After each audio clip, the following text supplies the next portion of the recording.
Astrology என்று சொல்லப்பட்டது சரியாகவே படிக்காமல் ஜனங்களே ஜனங்களுடைய வாழ்க்கையே சீரழிக்கப்பட்டதில் இந்த ஜோதிஷிகளுக்கு பெரிய ஒரு பங்கு இருக்கிறது. ஜாதகத்தை எடுத்துட்டு ஜோதிஷம் சாஸ்திரியமாக தெரியாத ஒரு ஆள்கிட்ட போவாங்க. தெரிஞ்சவங்க அநேகம் பேர் இருக்காங்க, ஆயிரக்கணக்கு பேர் இருக்காங்க சாஸ்திரியமாக தெரிஞ்சவங்க.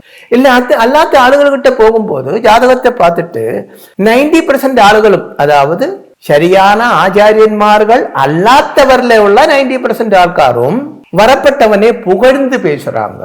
இந்த வரப்பட்ட மடையனும் அதுதான் விரும்புறான். அவனை புகழ்ந்து பேச, ஆஹா ஓஹோ அதுல இருக்கு இதுல இருக்கு ராஜயோகம் இருக்கு, அப்படி இருக்கு இப்படி இருக்கு. இவன் ஏழை தான். ஆனா இதெல்லாம் பார்க்கும் பொழுது கேட்கும் பொழுது அவனுக்கு பாயசம் குடிச்சா சந்தோஷம். வெளியில போகும்போது மகா வெயில இவன் நடந்துதான் வீட்டுக்கு போடும். இவன் என்ன சொல்லியிருக்கா, பென்ஸ் கார்ல போகக்கூடிய கெப்பாசிட்டி உனக்கு இருக்குன்னு சொல்லியிருக்கா. அப்போ என்னோட வாழ்க்கைக்கு இவன் சொன்னதுக்கும் சம்பந்தமே இல்லையே என்று அவன் திங்க் பண்ணணும் இல்லையா?